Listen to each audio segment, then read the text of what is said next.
오늘은 너 그거 선 넘은 거야 라는 제목으로 함께 말씀 나누기 원합니다.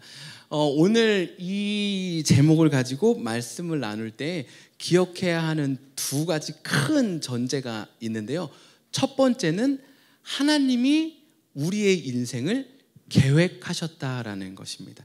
에베소서 1장 4절 말씀에 보면요, 창세전에 하나님께서 우리의 삶을 기억하시고 계획하셨다라고 말씀하고 계십니다. 창세전에 하나님이 우리의 인생을 계획하신 거예요. 그러니까 우리가 인생 가운데 반드시 기억해야 되는 첫 번째 명제가 있다면 하나님이 내 인생을 계획하셨다라는 것입니다. 그러니까 그냥 내가 어떻게 태어나서 그냥 어찌어찌 살다 보니까 지금 이 인생을 살고 있는 것이 아니라 하나님이 천지를 만드시기 전부터 저를 계획하고 계셨다라는 거, 그리고 여러분을 계획하고 계셨다라는 거, 그리고 우리를 계획하고 계셨다라는 것입니다. 이것이 오늘 말씀을 나눌 때 기억해야 할 첫 번째 전제이고요. 두 번째 말씀은요, 창세기 1장 27절 말씀인데요. 하나님께서 에베소서 1장 그 4절에서 창세전에 우리를 계획하시고 나서 우리를 만드실 때 그냥 대충 던져서 만드신 게 아니고요. 어떻게 만드셨어요? 하나님의 형상대로 만드신 거예요. 그러니까 제가 오늘 여기 서 있는 게 우연히 있는 게 아니라, 그리고 여러분이 혹시 어떠한 시선을 가지고 저를 바라보고 계실지 모르지만 하나님의 형상이 제 안에 있다라는 거예요. 여러분 안에도 하나님의 형상이 있다라는 거예요. 이 하나님께서 우리를 계획하시고 하나님의 형상을 담아서 만드시고는 하나님이 뭐라고 말씀하셨을까요? 아, 망했다. 아, 실패했네. 그게 아니고 31절에 보면 하나님께서 보시고 참 좋았다라고 말씀하셨다라는 거예요. 오늘 말씀을 시작할 때 이 두 가지 전제를 꼭 기억하시면 좋겠는데, 첫 번째는 뭐라고요? 하나님이 우리를 계획하셨다라고요. 두 번째는 하나님의 형상을 담아서 만드시고 그거를 좋다라고 말씀하셨다라는 것입니다. 여러분, 우리가 인생을 살아가면서 하나님이 날 계획하셨다는 걸 잊고 사는 거, 그리고 하나님의 형상이 담겨 있는데 하나님의 형상대로 살지 않고 내 마음대로 사는 거, 그러니까 좋지 않은 상태로 사는 거, 그게 성경에서 말하는 죄, 하마티아라고 말하는 거예요. 하나님의 뜻대로, 하나님의 형상대로, 하나님의 계획대로 살지 않는 거, 그걸 오늘 저의 설교 제목은 뭐라고요? 하나님의 계획 없이 사는 것, 그 다음에 하나님 안 닮게 사는 것, 이게 선 넘은 거, 그리고 이게 바로 죄라는 것입니다. 오늘 말씀을 나누는 동안요, 과연 나는 하나님을 따라 살아가고 있는지 확인하는 시간이 되면 좋겠고요. 내가 하나님의 뜻을 살려고 애쓰고 노력하는데 나에게 도전이 되는 건 과연 무엇인지 좀 기억해보고 하나님의 도움을 구하고, 또 그 어려움과 고난과 역경들을 이기고 여전히 하나님의 뜻대로 살기로 결단하는 저와 여러분이 되면 너무나도 좋겠습니다. 여러분, 우리 계속해서 창세기 말씀을 날마다 예쁜 메일 말씀을 통해서, 유튜브를 통해서 나누고 있는데요. 오늘 이번 주 동안 나눴던 본문에는 야곱 이야기가 나왔어요. 창세기 25장 23절에 보면 하나님이 야곱의 어머니인 리브가에게 하나님의 계획, 저와 여러분에게도 있는 그 하나님의 계획을 알려주시는데요. 우리 함께 읽어보도록 하겠습니다. 시작! 주님께서 그에게 대답하셨다. 두 민족이 너의 태 안에 들어있다. 너의 태 안에서 두 백성이 나뉠 것이다. 한 백성이 다른 백성보다 강할 것이다. 형이 동생을 섬길 것이다. 아멘. 여기서 형이 누구예요? 에서. 동생이 누구예요? 야곱. 근데 하나님께서 리브가에게 어떤 하나님의 계획? 창세전부터 가지고 계셨던 그 하나님의 계획을 리브가에게 알려주시는데, 형이 동생을 섬기게 될 거야. 그리고 사실 너의 이 형제들은 아주 큰 나라가 될 것이야 라고 리브가에게 하나님의 계획을 알려주시는 거예요. 여러분, 이 계획을 하신 분도 하나님이시고, 이 계획을 알려주시는 분도 하나님이시고, 이 계획을 이루어 가시는 분도 하나님이세요. 여러분, 아까 얘기했던 것처럼 저와 여러분의 인생에도 하나님의 계획이 있으시다고요? 없으시다고요? 있으시다고요. 그 계획을 하신 분도 누구예요? 하나님. 이루어 가실 분도 누구예요? 하나님. 여러분, 그러면 이 계획을 살아가야 되는 이 둘째 야곱은 어떻게 인생을 살았고 이 인생 가운데 하나님이 어떻게 계획을 이루어 가시는지 오늘 나누기 원합니다. 여러분, 이 하나님의 계획이 분명히 리브가에게 알려졌단 말이에요. 리브가가 분명히 야곱에게도 이 계획에 대해서 나눴을 거예요. 하나님이 너 어렸을 때 엄마에게 이런 말씀을 주셨어.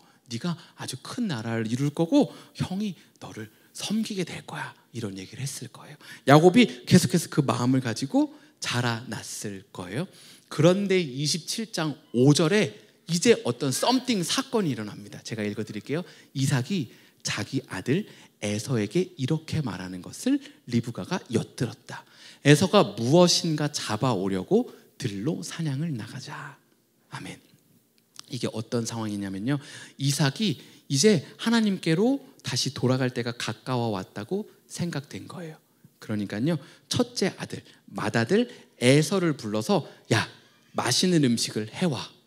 내가 이 음식을 맛있게 먹고 그리고 너를 축복해 줄게. 이 이야기를 한 거예요. 근데 이거를 누가 들었대요? 리브가가 엿들었대요. 리브가가 엿들었는데 리브가는 어떤 하나님의 계획을 알고 있어요? 에서가 아니라 야곱이 하나님의 계획에 부르심에 있다는 걸 알고 있는 거예요. 그러니까 리브가가 어떻게 하죠? 동생 야곱을 불러요. 야곱, 일로 와봐. 야, 아빠가 지금 이런 얘기를 했거든. 근데 너랑 나랑 알잖아. 하나님이 널 부르셨어. 야, 이 장자권, 이 축복기도 뺏기면 안 된단 말이야. 가서 야, 그 염소 새끼 가져와봐. 내가 맛있게 요리해 줄게. 그리고 형 옷도 내가 입혀줄게. 그렇게 계획을 짜기 시작하는 거예요. 그러니까 이 야곱이 근데 엄마 좋은 생각인 것 같은데 저도 축복기도가 중요하고 받아야 될 것 같은데 저는 털이 없어요, 몸에. 어떻게 해야 되죠? 걱정하지 마. 털을 내가 입혀줄게. 우선 손과 목에 그 털을 입히는 거예요. 지금 이 계획을 리브가와 야곱이 진행하고 있는 거예요. 그런데 아까 얘기했던 두 가지 전제, 첫 번째 전제는 뭐였어요? 하나님이 계획하셨다. 두 번째 전제는 뭐예요? 하나님의 형상, 하나님의 성품이 있다.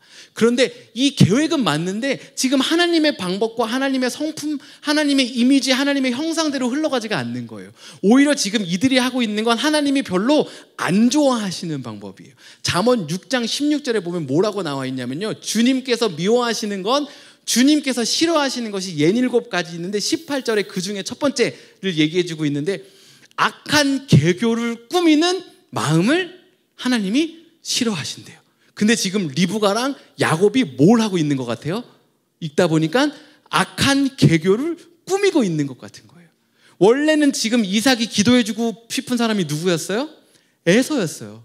음식을 잡아오라고 한 것도 누구였어요? 에서한테 하는 거예요. 사실 리브가는 이거를 들을 필요도 없었던 거고 듣고 나서도 어떤 액션을 할 필요가 없었던 건데 하나님의 계획을 자기가 이루어야 될 것만 같은 거예요. 지금 이 축복 기도를 에서가 받으면 하나님의 뜻이 안 이루어질 것 같은 거예요.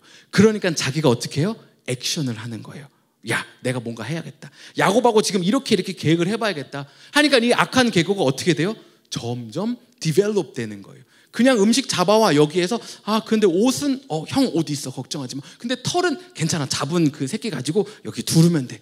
점점 악한 계교가 디벨롭 되고 있는 거예요. 여러분, 그리고 파이널리 어떤 일이 일어나냐면요, 17절, 잠언 6장 17절에 보면 하나님이 싫어하시는 또 한 가지를 말씀해 주시는데요, 교만한 눈과 그 다음 뭐예요? 거짓말하는 혀. 그런데 여러분, 오늘 읽은 27장 18절에 보면요, 이 축복기도 사건의 클라이막스로 치닫는데요, 야곱이 아버지에게 가서 아버지 하고 불러요. 그러니까 이삭이 나 여기 있다 얘기합니다. 그러니까 그리고 나서 이삭이 야곱에게 뭐라고 말하냐면요, 너는 누구냐? 라고 물어요. Who is it? 이게 지금 클라이막스가 절정에 다른 거예요.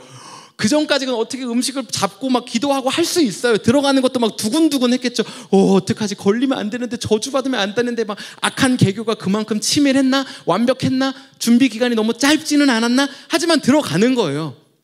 그리고 음식을 먹고 막 기도하려고 만지고 하는 거예요. 그런데 그 순간에 마지막 뭐라고 물었어요? 너는 누구냐? 하고 물어보는 거예요. 여기가 클라이막스거든요. 그런데 야곱이 뭐라고 대답해요? 저는 아버지의 맏아들 에서입니다 라고 대답하는 거예요. 아까 잠언 6장 17절에 하나님이 싫어하시는 것 중에 하나가 뭐라고요? 거짓말하는 혀. 하나님이 싫어하시는 그것을 야곱이, 하나님의 계획 가운데 부르심이 있는 야곱이 그걸 하는 거예요. 저는 누구입니다? 에서입니다. 여러분, 이게 뭐예요? 오늘 설교 제목? 이거 선 넘은 거예요. 지금 하나님의 계획대로도 안 살고 있고요, 하나님의 형상, 하나님의 성품도 없고요, 그 다음에 그 가운데 하나님이 보시기에 좋다라고 말할 그것이 아무것도 없는 거예요. 여러분, 이러고 나서 이 야곱의 삶이 어떻게 되죠? 쫓겨가는 삶을 사는 거예요. 어떻게 돼요? 삼촌 집으로 도망가서 사는 거예요. 이 야곱이 알겠지만 엄마하고 친했거든요. 엄마하고 둘이 집에 있는 걸 좋아하는 사람이었기 때문에 둘이 차도 마시고, 그 당시에 커피가 있었을지 모르겠지만 커피도 마시고, 집안일도 같이 하면서 엄마 이건 뭐예요? 아이고 야곱아 이건 이거다. 여기 앉아봐, 저기 좀 보면서 저것도 얘기할까? 이렇게 사는 아이가 야곱이었거든요. 그런데 어떻게 된 거예요? 이제 그 좋은 집, 따뜻한 밥 먹고 엄마랑 얘기하던 그곳을 떠나서 길바닥에서 잠자게 생기는 거예요. 길바닥에서 잠을 자고, 그리고 막 슬퍼하고 나 이제 어떻게 살지. 삼촌 집에 도착해요. 막 삼촌이 안아주고 막 반갑다고, 내 뼈 중에 뼈고 살 중에 살이다, 내 인생을 막 책임져 줄 것처럼 안아줘요. 그런데 어떤 일이 일어나죠? 삼촌이 야곱을 속여요. 7년짜리 임금을 속여 먹는 거예요.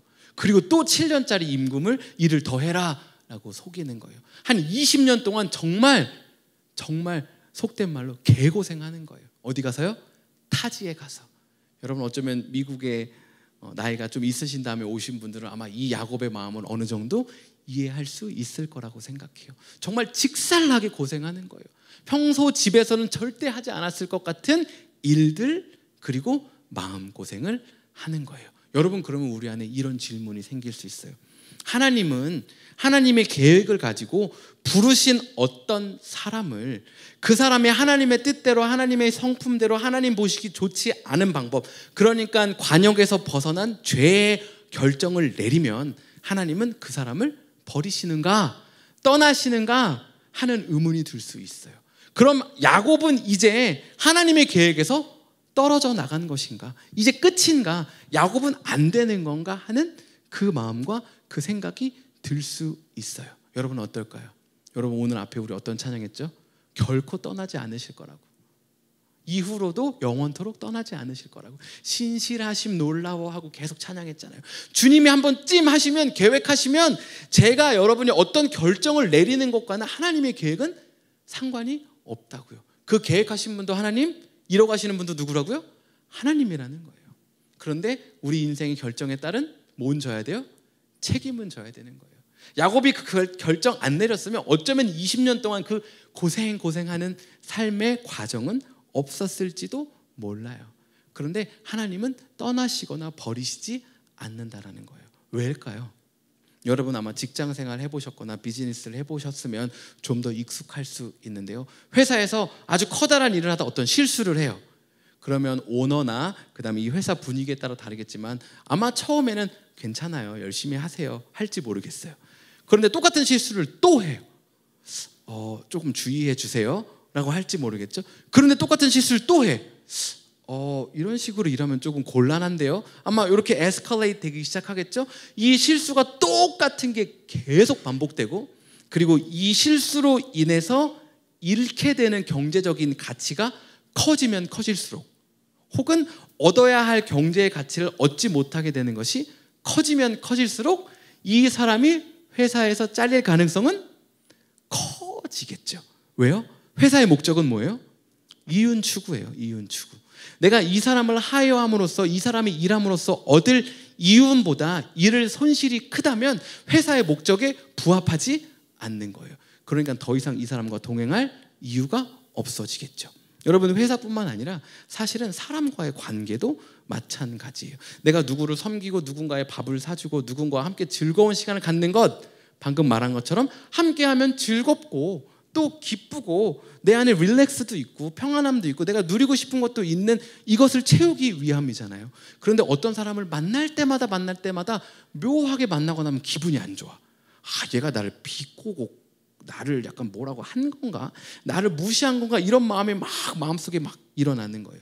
다시금 만나려고 하면 막 마음이 너무 불편해. 그리고 만날 때마다 내 돈이 너무 많이 나가는 거예요. 얘는 돈을 안 써. 그럼 내 시간도 아깝고 돈도 아깝고 내 에너지도 아깝고 감정도 아깝고 이게 계속해서 커지면 어떻게 될까요? 이 사람과의 만남이 조금씩 멀어지고 소원해지겠죠. 점점 안 만나게 될 거예요. 왜냐하면 인간관계에서 내가 섬기고 주려는 목적도 있지만 내가 인조이하고 싶고 평안함을 또 릴렉스하고 싶은 그 마음이 있기 때문이에요. 그러니까 인간관계에서 내가 얻을 수 있는 어떤 편안함과 휴식이 없다면 이것도 멈추게 될 거예요. 왜냐하면 관계의 목적은 그것을 포함하고 있으니까요. 하나님이 저와 여러분을 포기하지 않는, 저와 여러분을 버리지 않는 이유는 뭐냐면요, 하나님이 막 돈이 없어서 내가 너를 통해서 이만큼의 이윤을 얻어야 돼, 아니면 너를 통해서 나의 감정을 이만큼 충족해야 돼, 그게 하나님의 목적이 아니기 때문이에요. 하나님이 저와 여러분을 향한, 우리를 향한 목적은 뭘까요? 저예요. 하나님의 목적은 우리라는 거예요. 하나님의 목적은 나라는 거예요. 그러니까 나를 버릴 수 없는 거예요. 왜요? 하나님의 목적이 나니까. 하나님의 목적이 우리니까. 하나님의 목적이 장자권을 잘 승계하는 거였다면 야곱한테 아마 불길같이 화냈을 거예요. 불같이 화냈을 거예요. 왜 너는 내가 준 계획을 네 마음대로 생각하고 망쳐? 가만히나 있지. 그런데 그렇게 할 수가 없으신 거예요. 왜요? 하나님의 목적은 야곱인 거예요. 야곱이 실수해도 야곱과 함께 가셔야 하는 거예요. 왜? 야곱이 하나님의 목적이니까. 저와 여러분의 삶도 마찬가지라는 거예요. 저희가 실수함에도 불구하고 여전히 하나님이 저와 여러분을 케어하고 계시고 저와 여러분이 드리는 예배 삶을 받으시는 이유가 뭐예요? 예배가 너무 궁핍하세요, 하나님이? 아, 진짜 예배 좀 드려주지. 왜 캐롤틀에서는 예배를 아직도 이만큼밖에 안 드리지? 한 명만 더 오면 좋겠다. 막 이런 마음에 하나님 물론 있으시지만 그것이 갈급함과 궁핍함 때문인가요? 하나님이 너무나도 불완전해서 제가 드리는 예배, 여러분이 드리는 예배로 하나님을 막 채워야 하는 건가요? 아니요, 그게 아니라는 거예요. 그러니까 저와 여러분이 실수하고 넘어져도 하나님이 저와 여러분을 포기하거나 버리지 않는다라는 거예요. 여러분, 제가 목사지만 실수할까요, 안 할까요? 네. 저도 실수하죠. 제가 설교한 대로 완벽하게 살고 있을까요? 아니요, 그러면 여러분 상처받으실 거예요. 여러분, 그럴 수 없어요. 세상에 어떤 사람도 그럴 수 없어요. 하나님의 계획을 우리가 믿고 따라가고 살아가고 있지만 여전히 연약하기 때문에 넘어진다라는 거예요. 여전히 우리의 계획과 방법대로 살려는 이 시도를 멈출 수가 없다라는 거예요. 그러면 포기하고 끝내야 하나요? 아니요. 하나님이 여전히 저와 여러분을 붙잡고 있기 때문에 여전히 하나님 붙잡고 걸어갈 수 있다라는 거예요. 여러분 한번 생각해 보세요.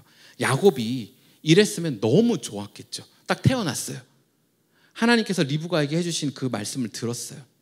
그걸 완벽히 이해했어요. 아, 내가 이 장자권을 받고자 하는 내 안에 욕심이 있네 하는 걸 막 스스로 깨닫는 거예요. 아, 그런데 하나님은 이 장자권을 가지고 일하시는 게 아니지, 팥죽 가지고 내가 형한테 막 팔고 그럴 필요 없겠다. 형 그냥 팥죽 먹어. 하나님이 나는 이끄실 거야. 완벽하겠죠. 축복기도 얘기를 들어요. 아, 하나님이 우리 형 축복해 주셔야지. 나는 하나님의 부르심대로 하나님이 쓰실 거야. 이런 막 인격적 신앙의 성숙이 완벽해요. 막 상처도 안 받아. 아, 형 기도받은 거 축하드린다고. 저는 하나님이 쓰실 거라고 걱정 말라고. 이런 인생을 살 수 있을까요? 없겠죠. 여러분의 삶을 돌아보면 아시잖아요. 누가 막 뭔가 조금만 찌르기만 해도 내 마음에 막 일어나고, 누가 막 나보다 덜 노력했는데 더 받는 것 같으면 막 마음에 막 불편한 마음이 있고, 막 축복해주고 축하해주는 마음 한켠에 왜 나는 안 될까? 막 저 사람 뭐지? 이런 마음들이 막 이렇게 몽글몽글 있는 게 저와 여러분의 삶이잖아요. 우리 삶에 연약함이 있는 게 우리의 신앙의 모습이잖아요. 야곱도 마찬가지인 거예요. 하나님이 말씀해 주신 이 계획을 들었는데 어떻게 내가 막 이뤄가야 할 것 같은 이 압박감과 부담감이 있는 거예요. 팥죽 통해서 이걸 샀는데도 안 될 것 같은 거예요. 그러니까 축복 기도를 받아야겠다라는 이 막 욕심이 일어나고 이걸 다스릴 힘이 없는 거예요. 그러니까 자기가 인생의 결정을 내리게 되고 하나님 모습 닮지 않은 그 결정 때문에 책임을 져야 하는 삶이 시작되는 거예요. 원래 속이는 사람이 야곱이었잖아요. 그런데 본인이 속임을 당하는 사람이 되는 거예요. 여러분, 그런데 너무나도 감사한 건 하나님이 저와 여러분의 인생을 포기하지 않는 것, 저와 여러분이 하나님의 목적이기 때문에 이것도 너무 감사한데요. 우리가 내리는 어떤 결정들을 통하여서 그 매 순간순간이 하나님을 닮은 모습으로 변화되어 가기 때문에 모든 순간이 너무나도 귀하다라는 거예요. 여러분, 야곱이 삼촌 라반에게 속지 않았다면 형 에서가 자기에게 속임을 당했을 때 어떤 마음이었는지 이해할 가능성이 있었을까요? 없죠. 아, 형은 진짜 하나님도 잘 모르나 봐. 하나님이 날 택했고, 그러니까 내가 엄마랑 고민해가지고 축복 기도를 빼앗았고, 그럼 지금 하나님 뜻대로 잘 이루어가는데 굳이 뭘 화가 나가지고 날 죽이겠다고 교회 가서 기도 좀 해봐.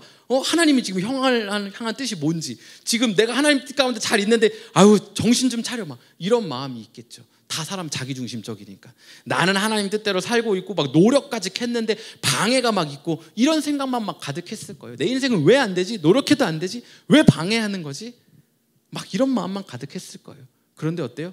자기가 가서 7년을 일했는데 삼촌이 주겠다고 한 라헬을 아내로 주는 게 아니라 레아를 아내로 주는 거예요. 아마 깜짝 놀랐겠죠. 내 7년 어디 간 거야? 내 허투루 인생 7년 다 날려버린 거야? 하는 그 인생의 좌절, 그 순간에 누가 생각났을까요? 에서가 생각났겠죠. 와, 나 뭐 한 거지? 하나님 이렇게 일하시는 거 아니구나. 하나님의 뜻을 아는 거예요. 배워가기 시작하는 거예요. 그러니까 내 인생이 뭔가 무너진 것만 같고, 실패한 것만 같고, 좌절이 있는 것만 같고, 소망이 없는 것만 같고, 하나님의 계획에서 이미 벗어나서 다시 회복할 수 없을 것 같은 그 순간에 하나님이 여전히 저와 여러분을 붙잡고 계시다라는 거예요. 그리고 그 순간이 지금 내 안에 없던 하나님 닮지 않았던 모습이 하나님 닮은 모습으로 변화되어져 가는 순간이라는 거예요.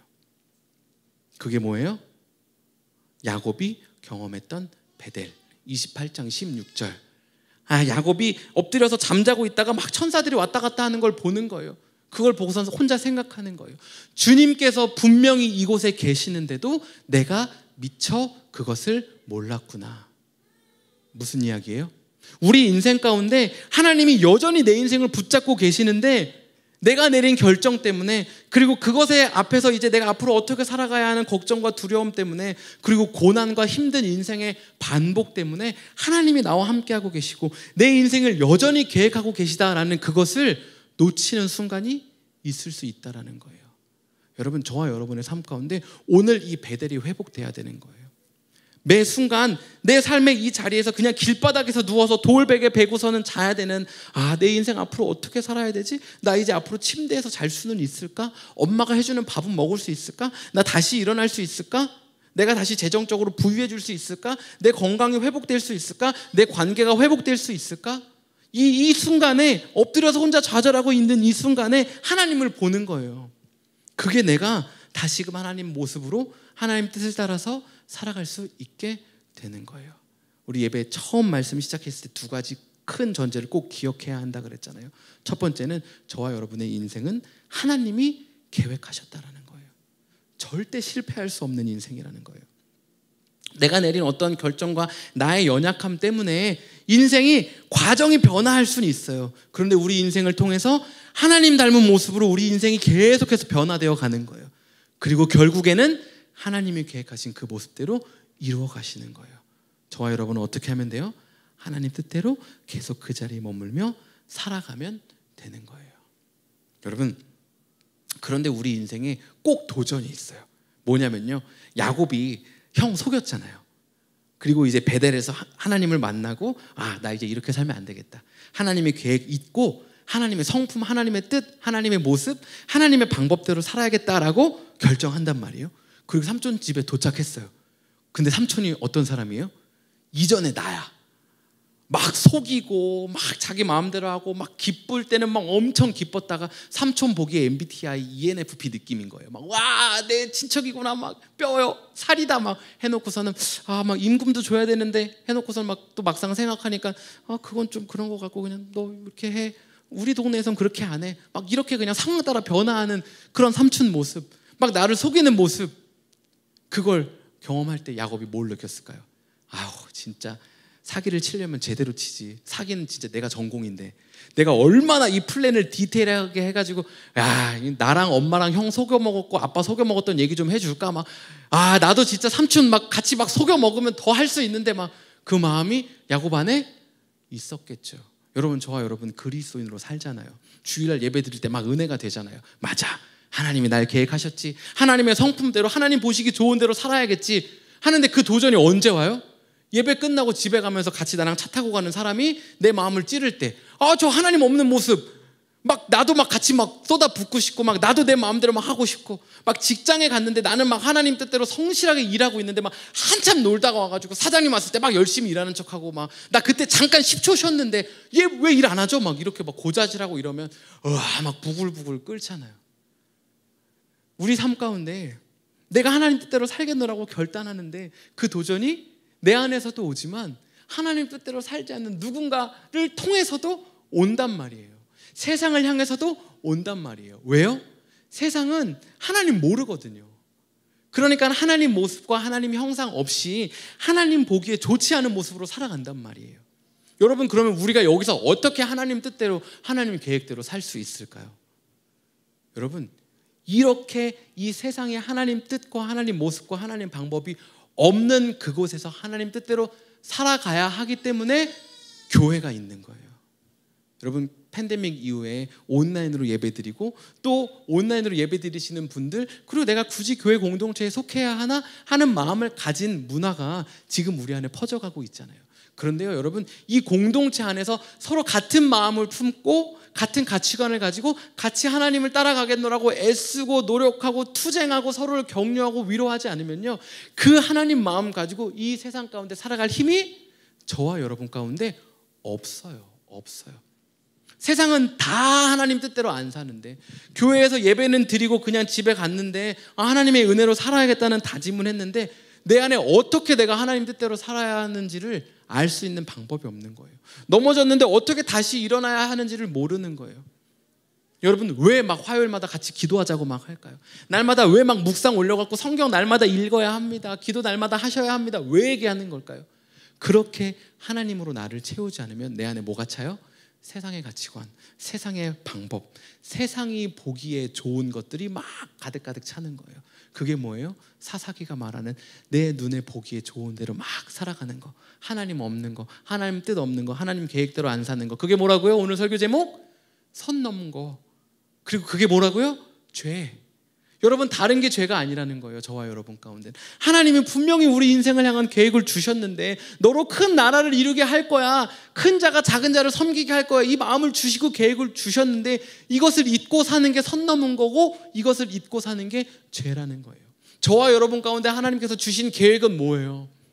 하나님께서 저와 여러분 가운데 주셨던 마음들 있잖아요. 생각들 있잖아요. 우리 인생 가운데 가장 홀리했던 그 순간에 하나님이 내 마음 가운데 주셨던 그 생각, 나는 이렇게 살 거예요. 맞아요. 하나님이 내 인생 가운데 계획해 놓으신 그것은 바로 이것입니다 라고 내 마음이 막 뜨거워졌던 그 순간들, 그 계획들 있잖아요.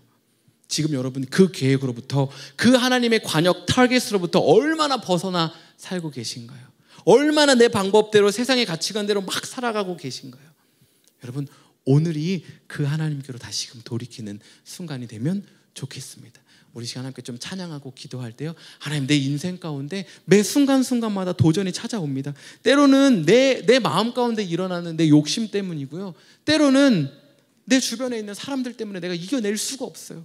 진짜 저런 사람들 내가 진짜 나도 막 확 그렇게 해버리고 싶다, 그 마음이 너무 강해요. 하나님 하는 것들이 있다면 하나님 앞에 이 시간 좀 함께 좀 기도하면 좋겠습니다.